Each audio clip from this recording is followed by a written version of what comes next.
with hardened detectives and FBI analysts. She wasn't going to let these men tell her she was making anything up, and instead,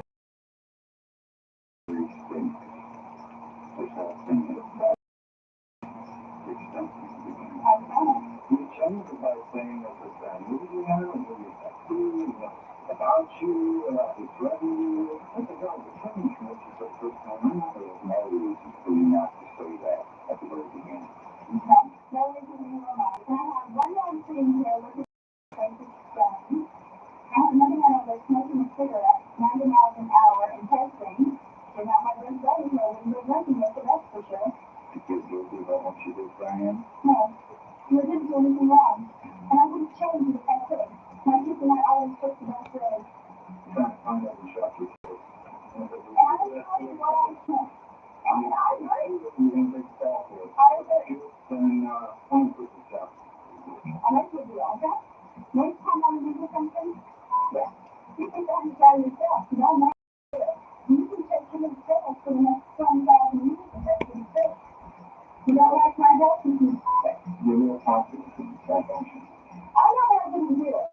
she began claiming the person who had shot her knew who she was. They knew about her rose tattoo with Lou's name underneath. They knew about her family, and they knew she would have been there that night, which made no sense, because she had never driven down that road before. She continued to say that it was possible that this was a hit put out by her ex-husband, as he had been wildly abusive towards her over the years, but the investigators doubled down, telling her that it made no sense for her to have lied about the person knowing who she was if she had nothing to do with the crime, and that she was clearly still hiding something, which further pissed Diane off. She was getting more and more frustrated, and after about an hour of claiming that it was still a singular, bushy-haired gunman who seemed to know her, she stated that now it was two people who absolutely knew who she was, who shot her in the arm because, quote, no one would believe her. She knew, but wouldn't expose. You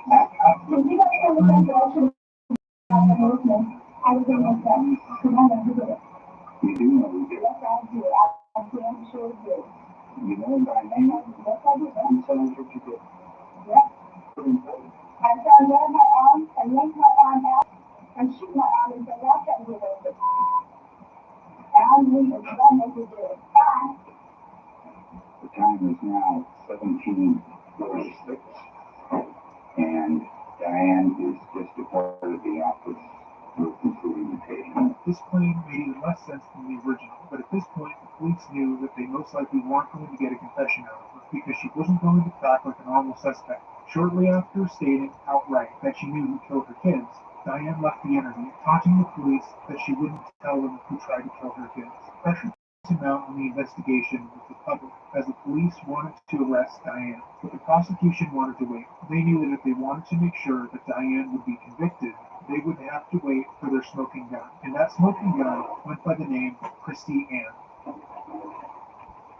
Christy Ann was making tremendous progress in her health. She had been able to regain her speech and had started working with a therapist to cope with the trauma from that night in May. She had been living with a foster family, and her health had improved leaps and bounds. The only thing that seemed to set her back was when her father had visited her and told her mother where they would be. Diane had crashed the visit and took Christy on a multi-hour car ride, just the two of them, which resulted in Christy Ann not speaking for a number of days, at which point her father was denied the ability to see her, and Diane was reprimanded for breaking the court order. Her therapist knew that getting her to think about, much less talk about, what had happened to her and her siblings on that fateful night would be a tall task for anyone, much less a child, and so they slowly and methodically gained Christy's trust. They first started broaching the topic by placing the song that Diane had stated was on during the attack, which was Hungry Like the Wolf by Duran Duran. When Christy would hear it, it would cause a reaction, and she would begin to remember what happened. But the therapists themselves never pressured her to tell them directly unless she was comfortable doing so. Instead, they asked Christy to write down on a piece of paper who it was that shot them that night, seal it in an envelope, and if they didn't want to tell them who it was that hurt them, at the end of the session, she could place it in the fireplace. It was paramount that Christy trust her therapist after everything she had been through, so no effort was made to salvage the papers or to try her into something she wasn't comfortable with. Instead, every time they would meet, Christy would write down who had hurt her, seal it, and throw it into the fire, until one day she decided to tell them who it was who had hurt her, and she stated it was her mom. When the therapist asked her to recount what had happened that night, Christy gave a similar account to what her mother had told the police that first night. They had spent the day with their grandparents, had dinner at her apartment, and then gone with their mom to her friend Heather's home. After they left Heather's, Diane turned onto Old Mohawk Road and at an intersection stopped the car and got out. She didn't, however, talk to anyone on the street. Instead, Diane went to the trunk of the car, pulled out a small handgun, and shot her and her siblings, and then shot herself in the arm, wrapped her arm up in a beach towel she had brought with her, and slowly made her way to the hospital, taking as much time as she could in the hopes that all her kids would perish before they got there. After Christie's statement, 9 months after the shooting, Diane was arrested on 1 count of murder and 2 counts of attempted homicide. All Diane wanted since she was a little girl was attention, and when she went on trial for the attempted murder and murder of her children, she finally had gotten it. As gruesome as it would seem to anyone with an ounce of empathy, Diane was excited to be going to court because of all the media attention she had gotten. The public on the whole didn't believe her story, and she was seen widely as a monster, but Diane didn't care. She thought she was smart enough and compelling enough to get everyone back on her side, and that she was the victim in all this. And in order to help sway public perception and get people back on her side, the first thing Diane did was get herself pregnant. However, unlike every other time she had done so, this pregnancy didn't benefit her. If anything, it caused the public to be even more sickened by her. People already believed that she had been a part of the plot to kill her children, if not the person who was solely responsible. So her showing up, noticeably pregnant, was absolutely horrifying. She then did a series of interviews without her lawyer present, which only worsened her public image. These clips are from a rebroadcast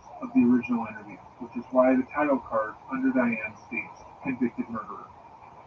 This man shot my daughter. My first reaction was to snap back to my childhood, to the pain that had happened to me back then, my marriage, my entrapment by society. This man was bigger than me. He was stronger than me. He had no power because he had a gun. And I stood there and I looked at Christy reaching. And the blood that just kept gushing out of her mouth. And what do? The narrative that Diane is creating about the moment her daughter was shot is entirely selfish. Instead of saying that she felt compelled to act because of her love for her daughter and her want to save her, she states she remembered her own childhood and how she has been victimized by society. This is all too fantastical to be true. The gun kept firing and firing and firing, and it made this not kept going. It was like a slow motion picture. When he swung around, he was pointing. When he swung around, it hit the tips of my fingers. The gun hit the tips of my fingers, and that snapped me. And I went, wait a minute. I'm not trapped by society. I don't care if he is bigger. If I stand here and I say, yeah, here, take the keys. I mean, there's nothing I can do. You win because you have the gun. My kids are going to die. And I'm not going to let my kids die. And so instead of giving him the keys, I feigned throwing the keys. He did not take time to point the gun and shoot me, obviously, because he would have shot me the same way he did the kids. When he came in the direction of the keys firing the gun, he hit my arm. Everybody says you sure were lucky. Well, I don't feel very lucky. I couldn't tie my damn shoes for about 2 months. It is very painful. It is still painful. The scar is going to be there forever. I'm going to remember that night for the rest of my life, whether I want to or not. I don't think I was very lucky. I think my kids were. If I had been shot the way they were, we all would have died. Instead of focusing on the children and focusing on the fact that one of her kids lost their life, the other suffered a stroke, and the other was paralyzed, Diane states that she is in fact not lucky because she couldn't tie her shoes. Every response she gives is entirely focused on herself, because she is the most important person in her own narrative. She doesn't love or care for her children more than what they can do for her, and she shows that very obviously. Her kids were not lucky, they were traumatized. Diane so entirely lacks empathy that she can't surmise anyone else's experience in a way that doesn't revolve around her. In her narrative, she is the hero, and she will go as far as to say her kids, one of which was killed, were lucky because she was able to get them to the hospital. Blood splatters on the outside of the car, showing down the shot show outside of the car. We saw pictures of this so-called spatter. It's drops. When they took the kids, they took Chris and Cher out of the driver's side of the car, and it's blood droplets. What do I see most is blood coming out of Chris's mouth? Because that's what I see. I can't see that, and I can't see Cher. Cher is laying on the floor. Danny is just crying real soft. So that sound stayed in my mind. When I go to bed, I cry at night. And even now I still cry. I dream about Cheryl. But at night, when I close my eyes, I can see Chrissy reaching her hand out to me while I'm driving. And the blood just keeps coming out of her mouth. And that, maybe it'll fade too with time, but I don't think so. That haunts me the most. Diane just got finished talking about how the image of her daughter choking on her own blood and dying in the passenger seat of her car haunts her, and then she smiled. This is by far one of the most horrifying clips of Diane because it just goes to show how detached from humanity. She doesn't feel empathy towards her own daughter. She doesn't feel pain about her daughter's death. And she is entirely unaware that smiling after giving that statement is not something a normal human should be doing. Instead, she smiles at the interviewer, thinking, beyond all reason, that she is being convincing, and she is fooling them, and that by smiling, she is coming across as down to earth and relatable to the interviewer. But what of Downs' fourth child, the baby, about to be born? I'd like to see him try to take this baby from me. And I got pregnant because I miss Chrissy, and I miss Danny, and I miss Cheryl so much. I'm never going to see Cheryl on Earth again. And you can't replace children, but you can replace the effect that they give you. And they give me love, they give me satisfaction, they give me stability, they give me a reason to live and a reason to be happy. And that's gone, they took it from me. But children are so easily confused. This clip buried her in the eyes of the public.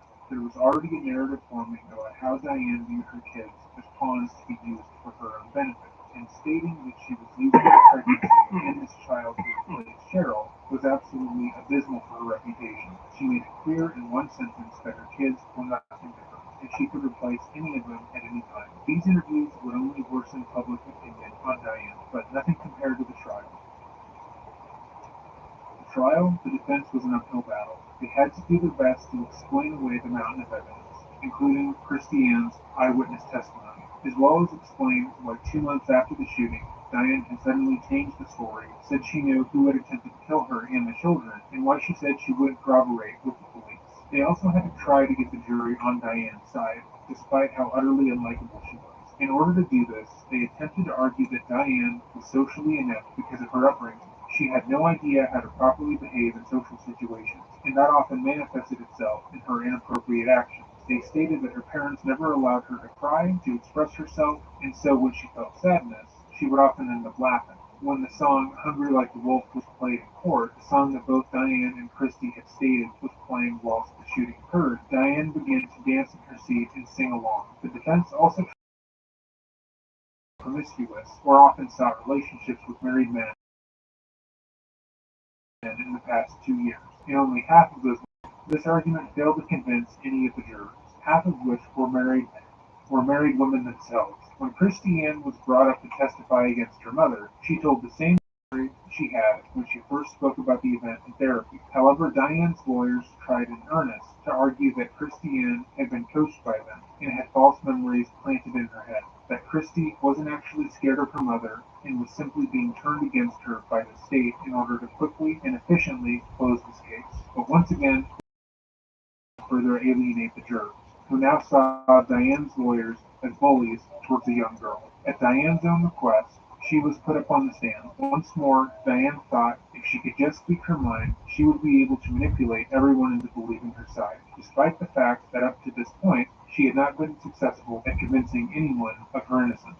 She felt as if that was just because people weren't really listening to her. When asked by her lawyers about what happened that night, Diane once again reverted back to her original story. A man had randomly shot her and her kids, and it was all some bizarre carjacking gone wrong. When asked why she changed the story, she maintained simply confused nightmares she had about that night, and that it was all a big misunderstanding. She went further to state she had no motivation to kill her kids, and that her feelings for Lou weren't actually as strong as the prosecution made them out to be. Diane admitted she loved him, and that she still felt like he was the only person she was able to love with her entire heart, but that didn't mean she wanted to kill her kids for him. Diane's testimony came off as condescending, nonsensical, and rude. If any jurors had been on the fence about her story, they quickly found themselves rooting against Diane, simply because of the army she came from. Things only got worse for her when the prosecution cross-examined Diane, and she was forced to admit that she did seek out men in marriages for affairs.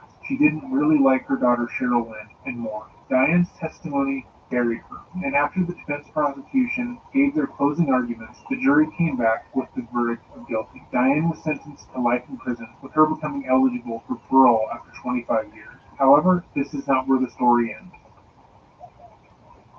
3 years after her conviction, Diane escaped from prison by scaling the 18-foot fence, putting her jacket over the barbed wire at the top of the fence, and simply walking away.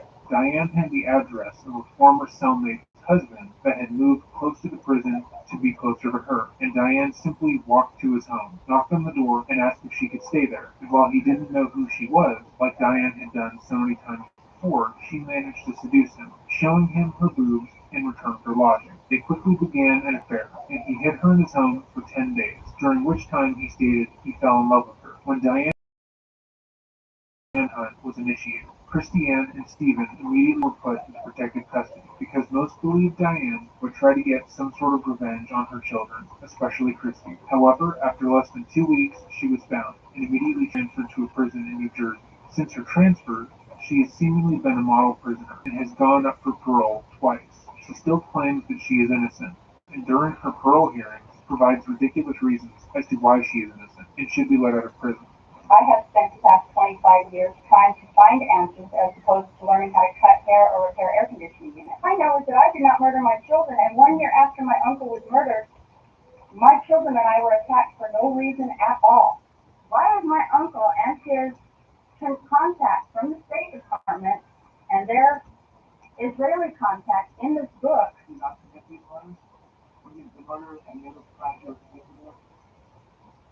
Absolutely. I didn't commit them, and I still maintain my innocence. Somebody in the road flagged us down. I stopped and got out of my car, and he said something to the effect of, "I want your car." And I laughed at him. And I said, "You gotta be kidding." Because in my mind, those kinds of things don't happen. In Arizona, those things don't happen. I don't know about Oregon, but in Arizona, those things don't happen. And so he jumped into the car, leaned into the car, and started firing a weapon. And it happened so quickly that by the time he stood up and faced me, it was over. I mean, it was just that fast. He said something about the car again, and I struggled with him. The gun discharged.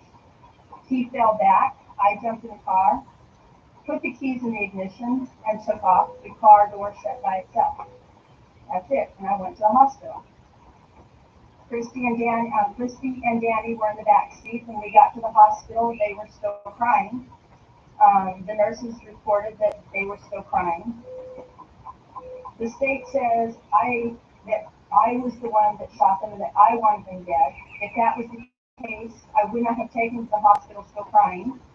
There are so many other ways to accomplish such a horrific deed if I was going to do it, and certainly bright enough to figure out another way besides some way that looks so absolutely insane and hokey that nobody would believe it. I'm not dumb. Ultimately, you told several different versions of the story when law enforcement investigated them, correct? When you talked Not about correct. ultimately, well, I understood that you told law enforcement that this was done by two men with ski masks. This is what somebody told me. How do I explain this? After my children and I were attacked, the police kept saying, "Diane, you must have lapses in your memory because there's holes in this. You could drive a semi-truck through." None of this makes sense. You're forgetting something. I believe, because I've never had any dealings with authorities, and I believe the authorities, and so I thought they did, that I had lapses of memory. I can't tell you how the towel got around my arm, so I know from my own personal experience that I did have at least that much of a lapse of memory. I don't know how the towel got around my arm. So when when people would call me up and people would say, I know so and he said such and such. Do I have another guy would call and say, I have a neighbor and he has a car that just looks just like that and he's been talking. These kinds of things were being said to me either by phone. People would stop me on my mail route. I worked in Cottage Grove and people would drive all the way to Cottage Grove just to meet me on my mail route and tell me these kinds of things. So I would call the police or I would go to the police and I would say, this is what's being told to me. Those are the kinds of things they would say that I changed my story. I wasn't changing. The police kept saying I had lapses of memory. People were calling me and telling me things that I thought, well, maybe this is what happened that I don't know. And so I would tell the police, believing that I was helping them investigate. They didn't tell anybody that these are reports, that I was giving them reports from other people. They would simply say, Diane came in and said such and such. The one about the ski mask was dreams that I was having. And they kept saying, well, maybe you forgot something. So when I would have a dream and I would wake up, I would think, well, maybe that's what I would forget. And so the ski mask story, I didn't tell the police. I was talking to somebody on the phone and I was sharing this dream, this thought with somebody, trying to understand in the same way that you would talk to a psychologist or a psychiatrist so that you can, because if you talk, maybe you can reach something, maybe you can find something that's inside you that's locked up. And so I was sharing this with somebody else and the police were tape recording those phone calls and then said, oh, there she goes, she changed her story. No, that wasn't it. Okay, well, ma'am, I guess perhaps you can clarify it for me, because as I said, I am the newest person here, and I'm asking you new questions, but when I'm reading the recent investigation, it says, subsequently, the defendant gave a total of 3 different versions of the shooting, including that it was done by 2 men wearing ski masks, and also that she knew the person shot. Did you not give 3 different versions of the story?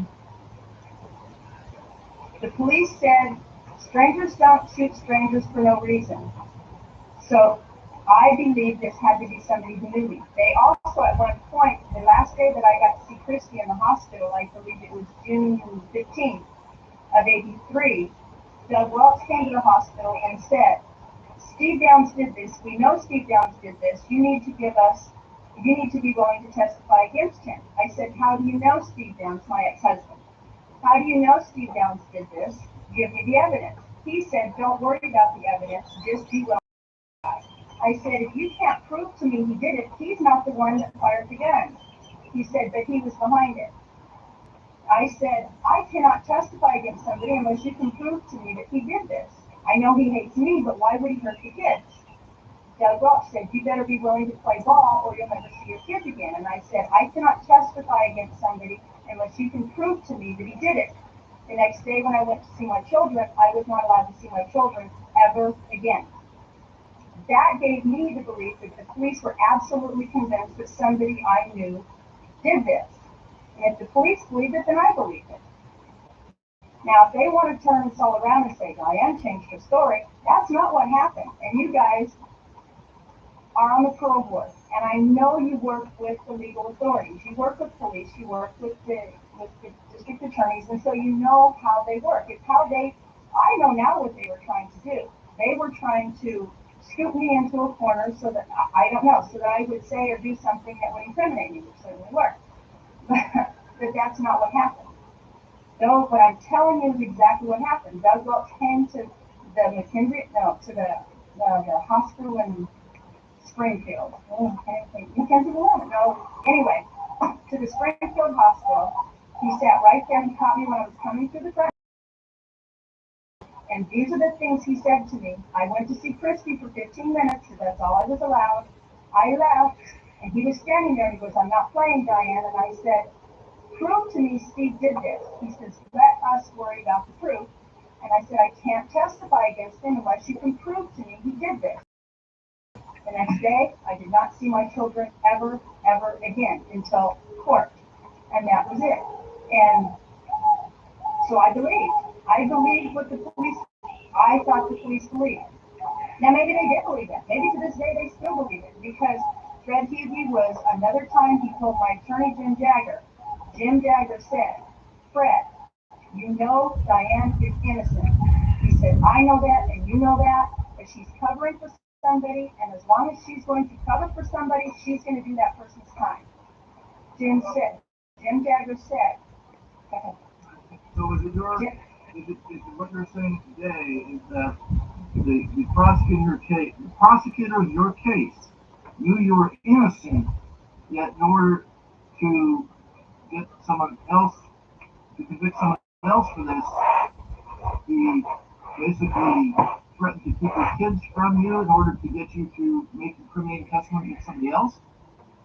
Is that what you're saying? I'm not saying that. I'm saying that Jim Jagger told me Fred Hughey said this to him. I don't know that Fred Hughey said this. I have no reason to believe Fred Hughey said this now. But that's what Jim Jagger told me Fred Hughey said. So from that point on, I believe that Fred Hughey believed that it was somebody that I knew. That's what I'm telling you. That is what shaped my belief patterns. And so when I would talk to the police, I spoke to the police as if it was somebody that was familiar to me. Not because I believed they were familiar to me, but because Fred Hughey told Jim Jagger, and Jim Jagger told me that Fred Hughey told him this. I have no reason to believe Fred Hughey would do that. I don't. Fred Hughey adopted my children, I think, during the trial. Can I go ahead and jump ahead with this? Sure. Okay. During the trial, at the very end of the trial, Fred Hughey, they brought in a mock-up of the car, and Fred Hughey got a gun, and he was reenacting a crime. And when he was going through the motions of firing the gun at the Christie doll and at the Cheryl doll and at the Danny doll, he couldn't shoot the Danny doll because the Danny doll was back here. And he raised up and he looked at me, and I went like this. And his face, he had a look of incredulation on his face, and his mouth started to open. I nodded my head yes, and he had to switch the gun to left hand. A right-handed person could not have shot the Danny doll. It was at that time, I don't think at any time before that did Fred Hughey believe that he was doing anything wrong. I think that he believed full bore that what he was doing was the right thing. But I'm not inside Fred Hughey's head. I don't have the right to speak to him, and I won't speak to him. After that, he adopted my children, and according to Christie, never said a bad word against me. Ever. That was out of Christie's mouth. Fred Hughey, in all the time that he raised her, never spoke ill of me. I believe that Fred Hughey knows that there is a man out there that was hunting my children, and it wasn't until after Christie told her schoolmates that she drew pictures in school, and she said, this is the man who shot us. I lied in court because they wanted me to say this and they wouldn't leave me alone. She said, Dr. Peterson kept pressuring me and he wouldn't leave me alone. Those children, the Andresens, told their mother told her, the apartment manager, and the apartment manager told somebody.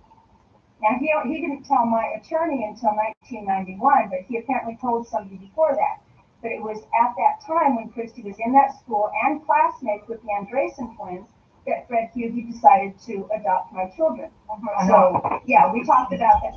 You've had conversations about your needs, but have you thought about their needs? Because your case obviously has attracted some attention. How would it be for them? Potential of attention that you living with them might bring upon them. Have you thought about their needs in this? Yes. Every time I call home, I ask them, can we please move? I want them to move to another place.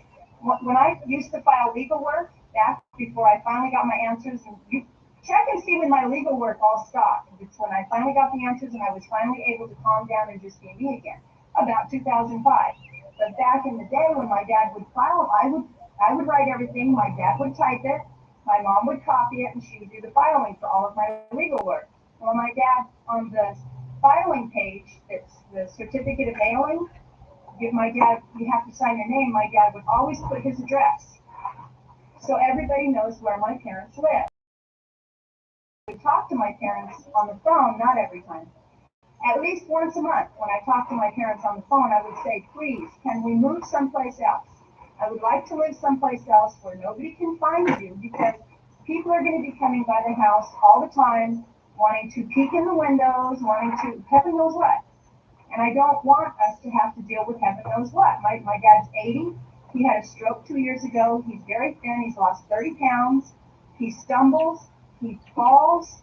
My goodness gracious, when they were here in August, his whole arm was bruised. I was scared to death that my mom was going to be arrested for battery of an elder because, and I asked, what happened to you?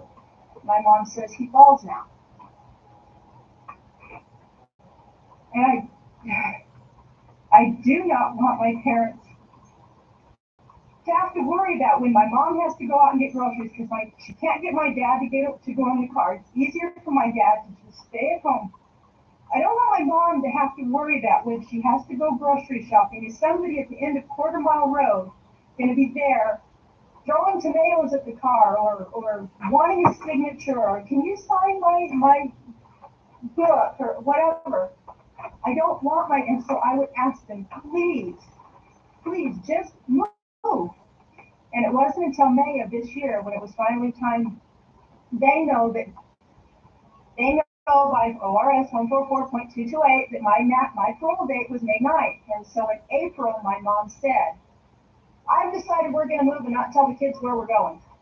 I said, okay. But, so my parents finally said yes, that they will move.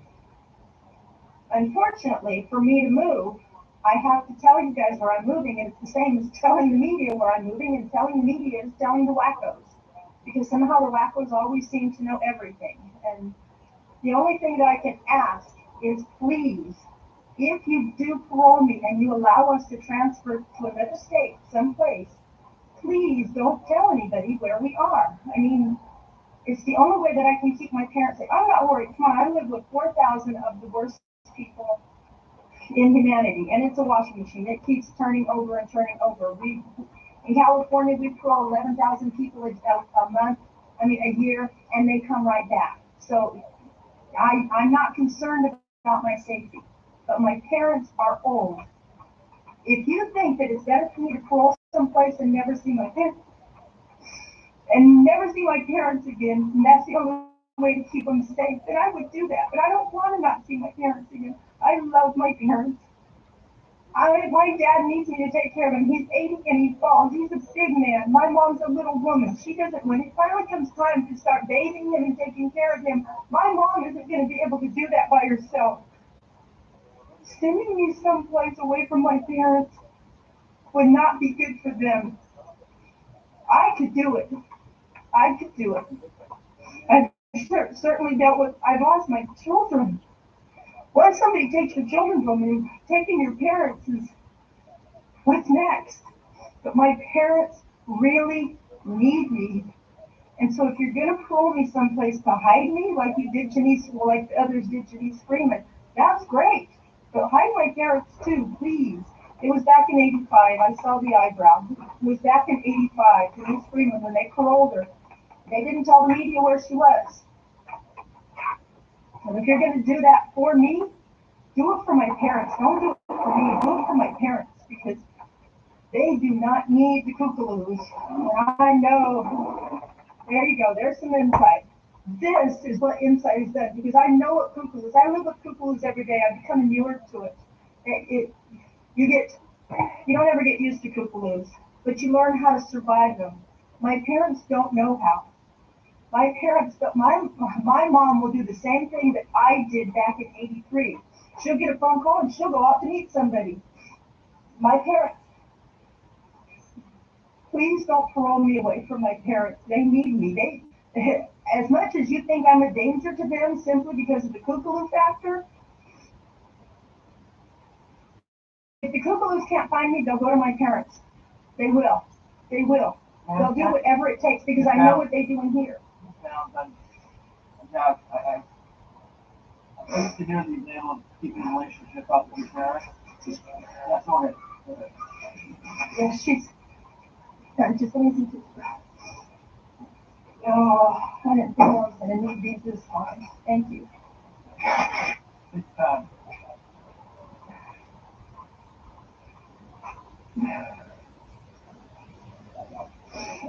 Okay.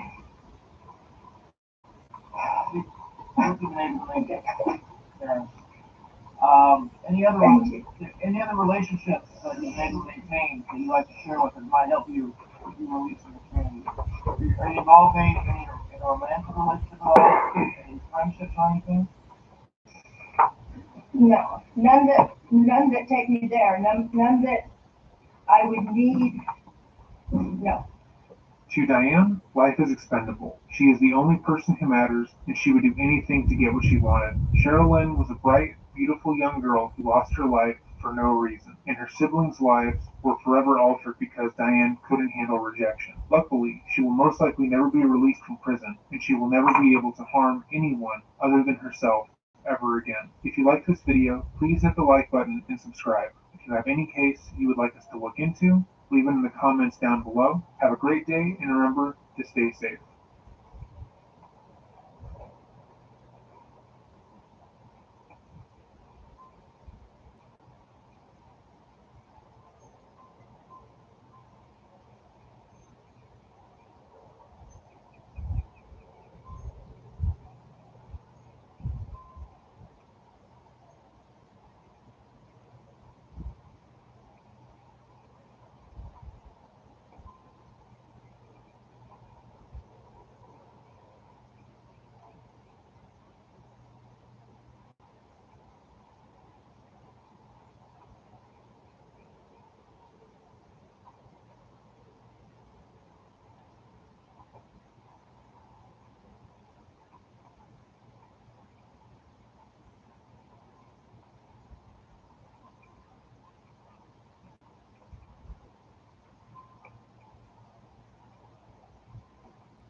Have you ever considered how hard it would be to disappear without a trace? Most people haven't. Before the technical revolution, it was incredibly simple. If you wanted to leave your life behind and simply start over, you could do so by moving up the street, changing your name, and doing virtually nothing else. There was no electronic paper trail. There was barely a real paper trail. And moving was such a difficult task that most would never have considered it. Moving to a new town meant surrounding yourself with almost entirely new people who would have no way of knowing who you were or what you had done. All you would have to do is lie, and you could be someone else.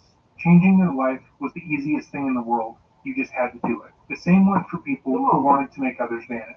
As long as there was no one there to witness the crime, chances were great that if you wanted to make someone disappear, you could. Without DNA, security cameras, or basic crime scene investigation technology, you just needed to seem like a good person. You'd be in the clear. Doing it today is a whole other story. With the dawn of social media, Ring doorbell cameras, and the accessibility of phone cameras, it is borderline impossible for you to exist in the modern world without being known in some way. If you drive to the store to pick up some eggs, you are probably caught by 10 security cameras. If you wanted to take a drive to get your mind off of things, your phone, even when turned off, can still track your location, sending it to your friends and family. And if you wanted to leave everything behind, empty your bank account, satellites could still track your movements, and the government would still have your file. Going missing, vanishing off of the face of the earth, in the era of social media, is something that is borderline impossible. So how is it that on April 22nd, 2020, a U.S. Army soldier stationed in Fort Hood vanished while in a facility filled with security cameras, never to be seen again? And why did it take the military so long to begin to investigate? Welcome back to another episode of Dreading, brought to you in part by our patrons. Today we are covering the disappearance of Vanessa Guillen on the Fort Hood military base, which was requested by a number of our subscribers. That being said, let us begin.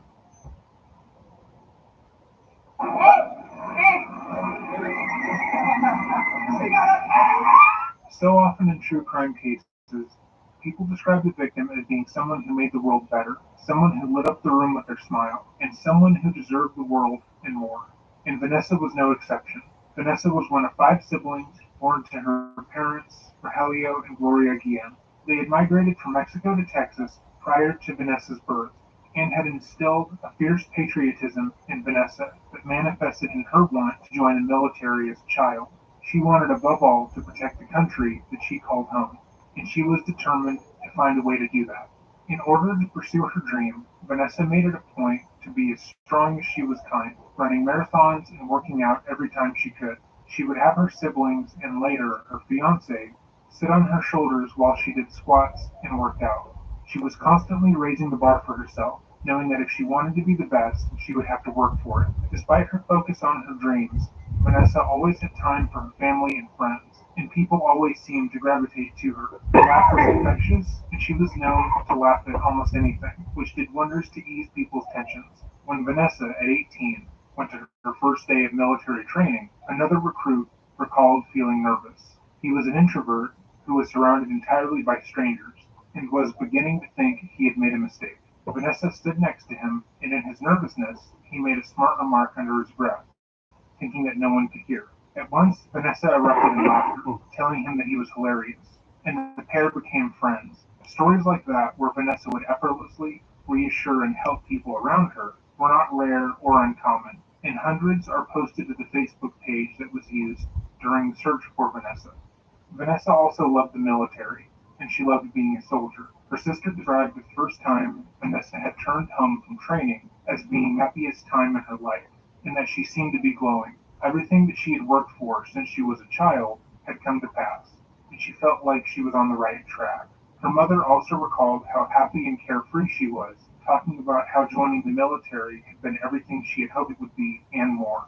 After she had finished basic training, Vanessa Fort Hood in Killeen, Texas, which was only a 3-hour drive away from her family and her ideal situation. She was incredibly close to her family, and feared that she would have been separated from them and stationed across the country. But instead, she would be able to drive home whenever she wanted, which for Vanessa meant coming home every weekend. But as time would pass, though, the happiness that Vanessa felt started to drain away, and by April 2020, it would be gone completely. Before we go into detail about what happened at Fort Hood to Vanessa, we have to talk about Fort Hood itself, where she was stationed. Usually the location of the crimes are not vitally important to the case themselves. However, it is absolutely crucial that you understand what Fort Hood is like and how this seemingly normal military base functions. When most people think of military bases, they think of highly guarded, incredibly well-kept spaces, with thousands of military personnel keeping it safe. But in the case of Fort Hood, that couldn't be further from the truth. Fort Hood has been the location of not one, but two mass shootings, both done by military personnel who were stationed there. The first was done in 2009 by Major Nidal Hassan, who worked at the base as a psychiatrist. While military officials would testify in court that Nidal hadn't shown any signs of contempt or anger towards the base, and that his behavior leading up to the shooting didn't raise alarm bells, people who knew and worked with Hassan stated otherwise. In fact, his own patients at the base would go on to record as saying that they had warned higher-ups he would do something like this, and they simply hadn't listened.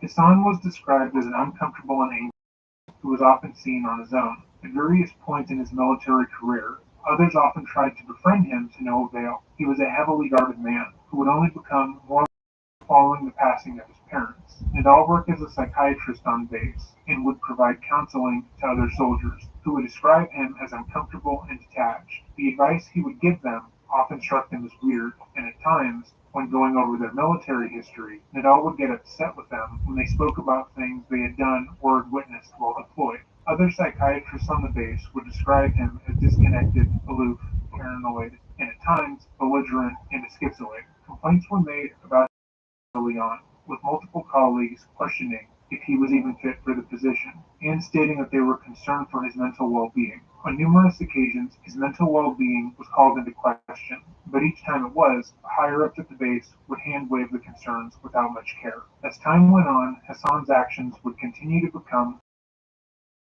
started to become more radicalized. It seemed that Fort Hood officials remained purposely ignorant towards Hassan's continued actions, even when he became belligerent, stating that his clients would be prosecuted for war crimes. Officials did nothing to reprimand him, or even note that his behavior was alarming. Hassan's attack on the base left 13 people dead and was touted as one of the worst attacks on American soil since 9/11. Hassan admitted to his crimes and was sentenced to death shortly after. Military officials and representatives spoke about how Hassan's actions would lead to real, lasting change in the base, and how they would be more vigilant towards the mental health and needs of their soldiers.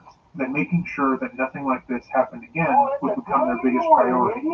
However, that was clearly not the case, as only 5 years later, another mass shooting would take place in Fort Hood, again done by another soldier who showed obvious signs of mental anguish. Ivan Lopez was an Army specialist who had come back from a tour of Iraq, where he was involved in a roadside bombing. Though he was outside of the blast radius when the bomb went off and was uninjured, this tour left him struggling with post-traumatic stress disorder, anxiety, and major depression.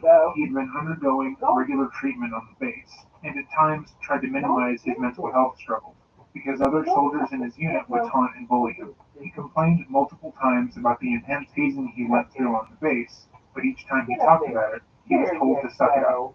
5 months prior to the shooting, both Lopez's mother and grandfather had passed away in very quick succession. The military had failed to give Lopez appropriate time off, giving him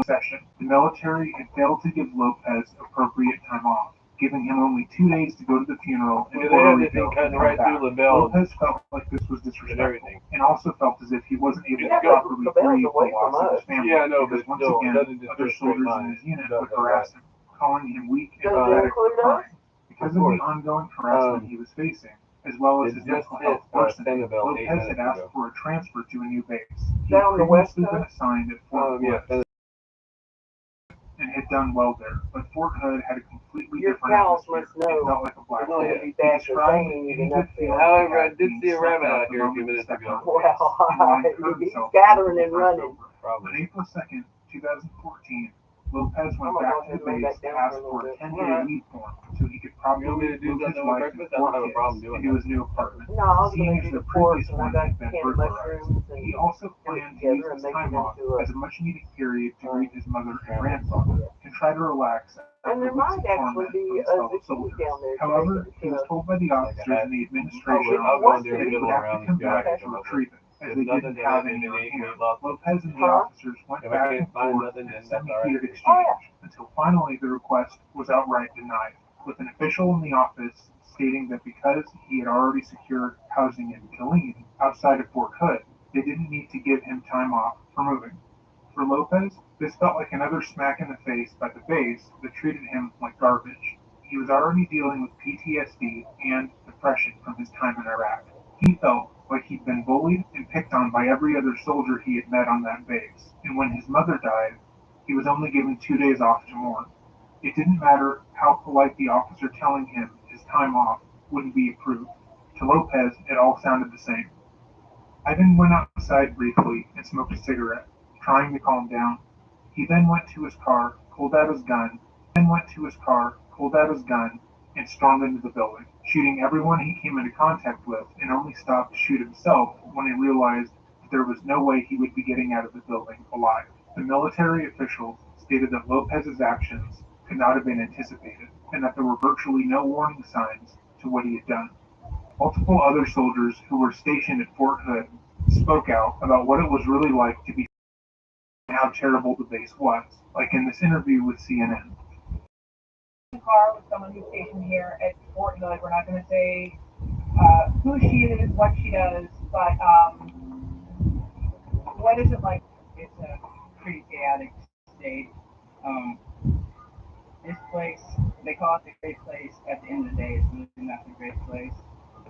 People just hear things that go on, but they really don't understand that this place is definitely a black hole. This place is a stressful place, and we don't have as much attention as we should because we're just saying, oh yeah, this is just another massacre, and they're going to forget about it. And it's not going to be in everybody's mind. Until we have people step up and see, hey, there needs to be change here, we're going to continue to have incidents like this. And at the end of the day, that's a sad realization that, we're going to have to come to. You were saying, Leo, we were talking before, you've only been here a number of months, and you don't want to be here anymore. You want to go back to basic training because it's that bad. What about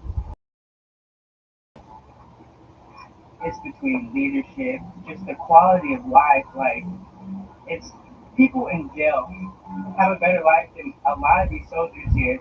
And if you don't have a family and you're a single soldier living in a barracks, it can be miserable. And we have a lot of people in behavioral health, and nobody really understands how bad somebody's mental stability is, or how hard it is to keep your sanity here being at Fort Hood.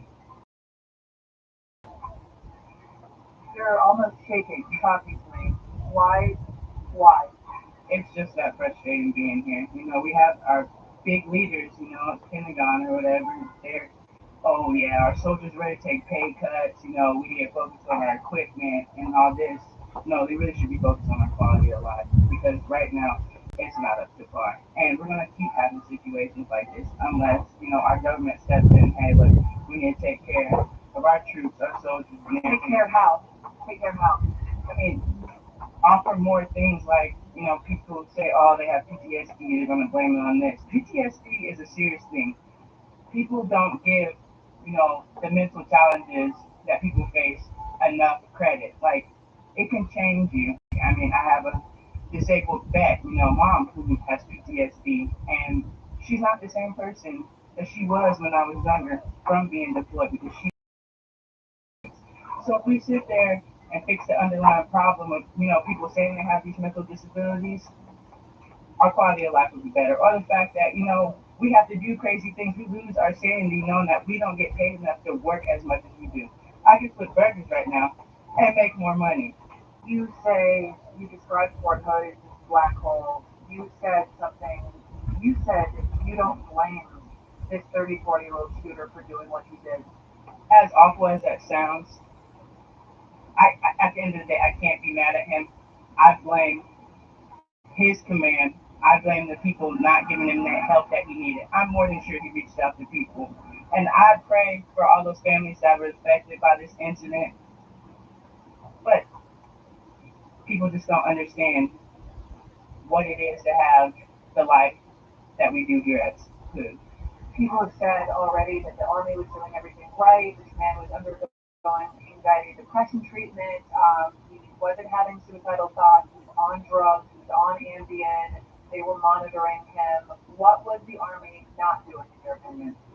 Just because they're saying they're doing these things doesn't mean it necessarily was true. My unit alone, if you go to behavioral health, you're listed as a crazy person. And they will treat you differently than what you would if you were just a normal soldier just sucking it up. Because a lot of people don't get their help because they don't want to be listed as crazy. They don't want to be treated differently. How are you treated differently if you're listed with any kind of mental issue? Basically, you're not good enough. You're different. You're crazy. You're crazy. That's the bottom line. Like, you don't deserve to be treated like, oh, this soldier over here that, can perform all these duties without freaking out. Same thing another soldier did. And they need to realize that this is crazy. You said suicides are really bad here. Definitely. And that's something that people are overlooking. They think it's just like, oh, those people are being selfish. No, they're not being selfish. They're reaching out. They're showing signs, and nobody's just making the effort to do something about it.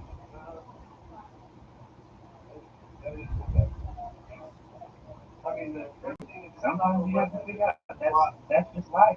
You can't change it, no matter what you want to do. I mean, if you want to try to get out, they're going to give you help. It's not going to be easy, and you're going to end up screwing yourself because you're going to be left with nothing. You're not going to have, the benefits to take care of you. So who's to say you're going to make it on the outside road either? So it's a harsh reality knowing that either way you're going to be stressed out. You're going to be unhappy, and it sucks that you have to live every day regretting joining something that you thought would have been good, something that, and don't get me wrong, it's not like this at every post. It's not. I'm a military brat, and I've loved the places I've gone. It just doesn't make any sense how Fort Hood and its soldier families are treated. Interviews like this one, where soldiers spoke anonymously blaming the shooter for what they had done, slowly began to come out, with more and more people opening up about what a terrible place it was. They spoke about sexual harassment, abuse, and higher-ups at the base, purposely turning a blind eye to all of it, not wanting to write official reports as to not alert anyone to the problems on the base. Other soldiers spoke out about how they had been stationed in other places around the country without issue, only to fall into a major depression at Fort Hood. Less than 2 months after the shooting, another scandal hit the base, when a rape prevention officer, Sergeant First Class Gregory McQueen, was caught running an on-base ring, purposely targeting financially strapped female recruits to have sex with higher-ranking military officials for money. Sergeant McQueen worked with a task force that was created to combat the incredibly high numbers of sexual assault cases that were happening on the base, and provide victims, both male and female, with aftercare. Instead, McQueen used the program to target young women he deemed attractive enough to join his prostitution ring, and deliberately used information about their assaults to gain their confidence and at times blackmail them. He would present himself as someone who wanted nothing more than to help them after what they had been through. He positioned himself in their lives as a confidant who would work hard to get them justice.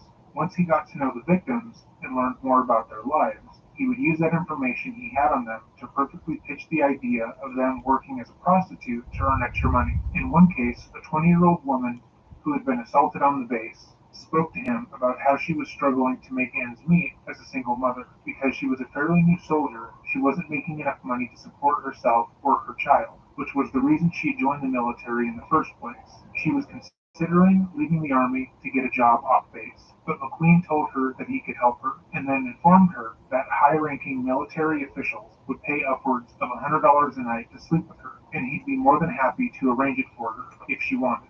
He brought up how if she were to leave the military, she would lose access to her health care, child care, as well as her housing, which was something she couldn't afford. He had been a used car salesman before joining the military, and the way he pitched joining his prostitution ring made it seem like an obvious, easy fix to the women who he was charged to care for after they had been assaulted. After she agreed, McQueen took photos of her in the shower to be used as blackmail on the off chance she came forward about what he was doing, and had sex with her to see how she would act with other clients. He told her he needed to make sure she was good enough in bed to be worth the money. McQueen did this with other women as well, all of whom he met through the rape prevention program. Multiple women denied McQueen, however. He very rarely took no for an answer. He would continue to pressure these women for weeks, and had, in some cases, blackmailed them with photos he had taken without their knowledge, and it seemed that nothing was off limits, as long as he got what he wanted. McQueen, for his part, admitted to doing this, and when in court, apologized for putting a smudge on an army that was trying to lower its rates of sexual assault through the program he was affiliated with. In response, the military court sentenced him to 2 years in prison and reduced his rank before discharging him dishonorably. However, when he was released, the military apparently hadn't put his crimes on his record, as he and his wife were then allowed to join the foster care program and try to foster children. It was only when this oversight was made public that the military finally took action. Despite multiple women coming forward and Sergeant McQueen admitting to charging high-ranking military officers to sleep with these young women, only one other person was named as having used his service, that being Sergeant Brad Grimes. In response to paying to sleep with female soldiers, Grimes was simply reprimanded and demoted. According to his LinkedIn profile, he is still at Fort Hood working as a military advisor. Obviously, more high-ranking military officials had used Sergeant McQueen's service, but they had never been named publicly. We know for a fact that at least 3 women were a part of this rank, and it had carried on for at least a year when it was made public. So the very implication that only